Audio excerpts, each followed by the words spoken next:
Se viven momentos decisivos en el juicio por la muerte de Nora Dalmazo. Tanta historia, tanto dolor, tanto debate y tanta vergüenza a lo largo de todo este tiempo. Un juicio que empieza a tomar su camino, su senda definitoria. Llegará el momento de los alegatos, la presentación de alguna prueba y después la expectativa centrada fundamentalmente en el fiscal. Si realizará alguna acusación o si no lo hará, y de esa manera el juicio quedará virtualmente cerrado. El último tramo del juicio. ¿Qué puede pasar? Hoy te lo contamos. Estamos en el living de Telediario con el ex juez de Cámara, Oscar Testa. Oscar, buenas noches, bienvenido. ¿Qué tal? Hola, Buenas noches. Gracias por invitarme. Muchas preguntas, ¿no? Muchas inquietudes. Le contamos a la gente, ¿no? Que es la que nos ve, qué es lo que puede ocurrir, digamos. Claro, poder acercar alguna claridad respecto de lo que tiene que ver con el proceso, lo técnico, porque tenemos entendido que esta es una etapa ya claro, decisiva. ¿y qué es lo que se puede esperar exactamente de aquí en adelante hasta el veredicto final? Sí. La audiencia ha pasado a un cuarto intermedio, todavía no se cerró la etapa probatoria. Se realiza a través de un acto formal, cuando las partes ya no van a solicitar ningún otro tipo de medidas, se clausura el debate. Bien, digamos que hasta que se clausure el debate, que seguramente será la primera actividad que se desarrolle el día 5, las partes pueden pedir nuevos testigos, pueden, digamos, el juicio todavía está abierto y está continuando los mismos términos que venían ocurriendo hasta el día de hoy. ¿Puede ser cualquier testigo el que pidan que se presente? Y siempre y cuando sea pertinente y útil para la acusación, digamos. sí. Hay un filtro. Exactamente. De cualquier manera, prácticamente las partes han llevado adelante la cuestión de los testigos. El tribunal simplemente se ha limitado a verificar la posibilidad de que de que comparezcan o no, y realmente la controversia se ha planteado entre las partes sin mayor intervención de parte del tribunal. Por lo tanto, si eso no ocurriera, es decir, que las partes ya se dieran por satisfechos con la prueba producida y la incorporada por lectura, que fue lo que se hizo en estos últimos días, bastante extensa, se concluiría la etapa probatoria y el juicio quedaría ya en condiciones de formular los alegatos. El primero que alega es el fiscal de Cámara y bueno, allí están centradas un poco las expectativas principales respecto de el poder que tiene el fiscal de acusar en los términos en que viene formulada la acusación originaria por parte de la Fiscalía, o si no cuenta con las pruebas suficientes, es decir, el fiscal no tiene la obligación de acusar. El fiscal tiene que acusar en la medida en que él encuentre elementos de juicio suficientes como para poder fundar una sentencia condenatoria. Si el fiscal eventualmente no acusara, es decir, pidiera la absolución del doctor Macarrón, al no tener querellante particular la causa, automáticamente fuerza al tribunal a resolver en ese sentido. Allí ya directamente se daría, digamos, lo que puede llegar a quedar por delante serían los alegatos del doctor Brito, que no creo que pierda la oportunidad de exhibir sus alegatos tal cual como lo ha hecho siempre, pero digamos que ya no se podría torcer de ninguna manera la resolución e inmediatamente determinado ese alegato, se dictaría sentencia absolutoria. En caso de que el fiscal acuse, tendría que pedir pena, la única pena posible para la acusación con que llega Macarrón a juicio es la prisión perpetua. En ese caso, concluido el alegato de la defensa, las partes pasarían a deliberar, el tribunal popular, el juicio, los jurados populares por un lado, una vez que toman una posición, es decir, que resuelven ellos 8 lo que entienden que debe resolverse de acuerdo a su leal saber y entender, se reúnen con los jueces técnicos y allí se termina de definir la situación. Eventualmente, en el caso de que haya una mayoría que opine en el sentido de que corresponde la condena, le corresponde a los jueces técnicos todas las demás medidas que van a resolver la situación. Es decir, los jueces, los jurados populares, lo único que harán en su discusión es determinar la existencia del hecho y la culpabilidad del acusado. A eso se limita. Bueno, supongamos que el fiscal finalmente acusa, que se llega a esa instancia. ¿Cómo es la votación? ¿Cuánto vale en votos cada jurado y cómo se termina definiendo la condena en una situación ya final?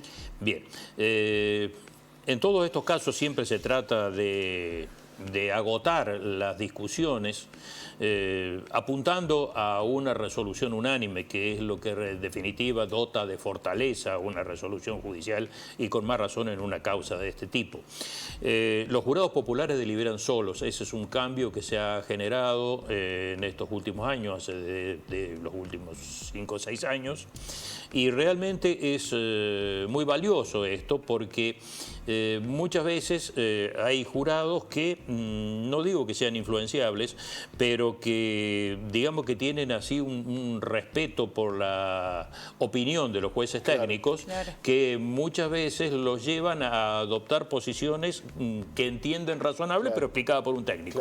En este caso no van a debatir con los jueces técnicos, van a debatir ellos solos.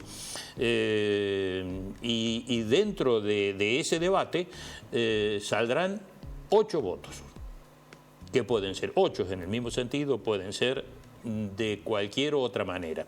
La situación es esta: cada voto vale 1, exactamente igual que las de los jueces técnicos que van a votar. Van a votar 2 jueces técnicos en este caso concreto, no va a votar el presidente, salvo que medie empate. Y la integración de los jurados populares con los jueces técnicos se va a dar recién después de que los jurados populares tomen una decisión. Exactamente. Allí se volverá a discutir la situación y los jueces técnicos harán también los aportes del caso y se definirá la situación. Quiero volver sobre este tema que me parece crucial, lo del fiscal, para contarle un poquito a la gente. Esta causa viene elevada a juicio, con una figura, una carátula que dice que Marcelo Macarrón, la hipótesis es que propició la muerte de su esposa a través de sicario y todo esto. El fiscal, que bueno, participa del juicio, Rivero, tiene que haber encontrado elementos para seguir adelante con esa misma acusación. ¿Puede torcer esa acusación? ¿Puede acusarlo de otra cosa, en otros términos? Y eso lo tendría que reformular el hecho antes de que se cierre el debate. Es decir, si el debate se cierra, se termina con la acusación con la que llega. La cuestión es esta: cuando el fiscal formula la acusación, él lo hace en base a un cálculo de probabilidades, es decir, tiene que existir una probabilidad mayor de que las cosas hayan ocurrido tal cual él las relata, y tiene que existir la posibilidad cierta de obtener una sentencia condenatoria, porque si no, no tendría sentido. Reunidos esos 2 elementos, acusa el fiscal de instrucción. El fiscal de Cámara necesita un poquito más para poder fortificar la posición y tratar de llegar a convencer al tribunal de que existe certeza respecto de los hechos. Bueno, digamos, ese tramo es la clave de todo, el núcleo de toda la historia. Yo porque uno percibe lo que la gente por ahí le inquieta. Digo, y te pregunto como hombre de ley, si no me traiciona la memoria, integraste la Cámara que juzgó por primera vez con jurados populares aquí en Río Cuarto. ¿Una muerte en Berrotarán?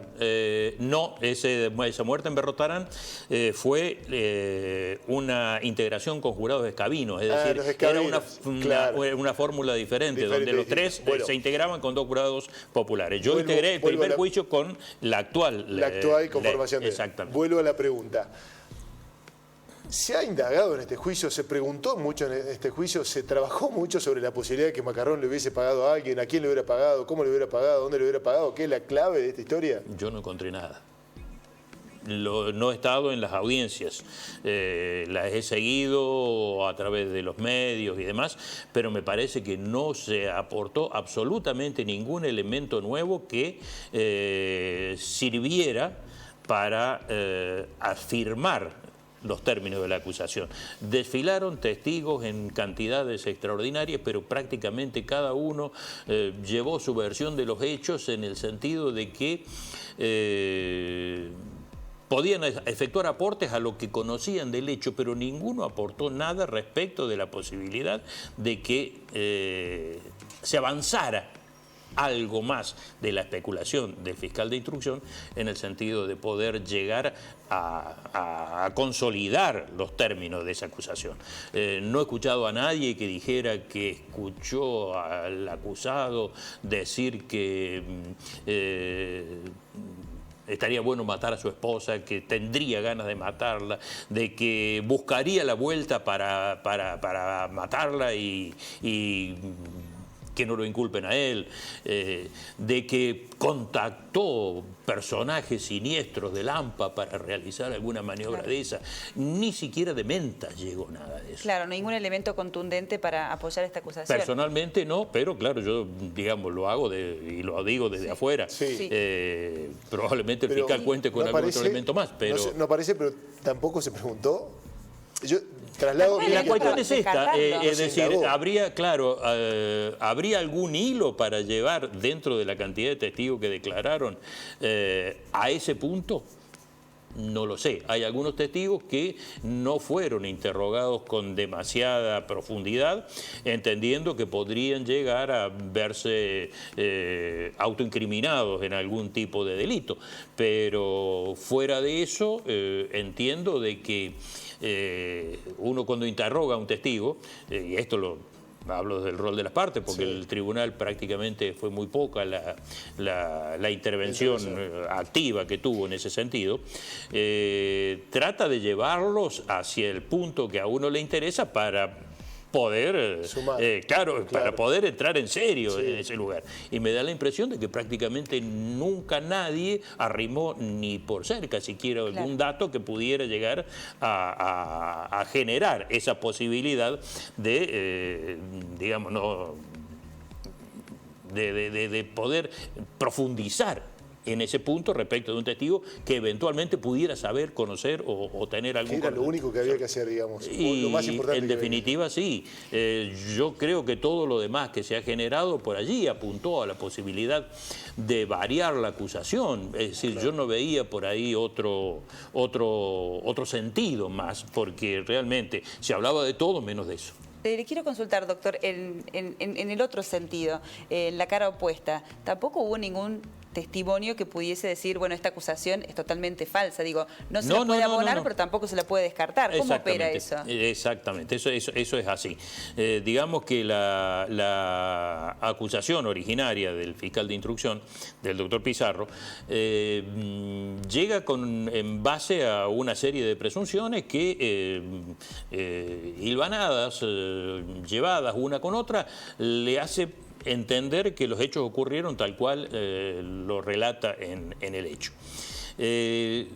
Todo eso evidentemente que en contra de la posición del doctor Pizarro tampoco se encontró mucho. Claro. Pero me parece que lo que hacía falta era reafirmarlo y no desbaratarlo, claro, exactamente. Digamos que las posibilidades que tenía el doctor Pizarro de acusar no son de la contundencia absoluta que se necesitan para condenar. Y yo creo que allí es donde habría que haber avanzado un poco más, y me cabe en mi duda de que se haya avanzado algo. No hay más preguntas, su señoría. Gracias, Oscar, ha sido muy amable y muy claro. No, por favor, buenas noches. Buenas noches.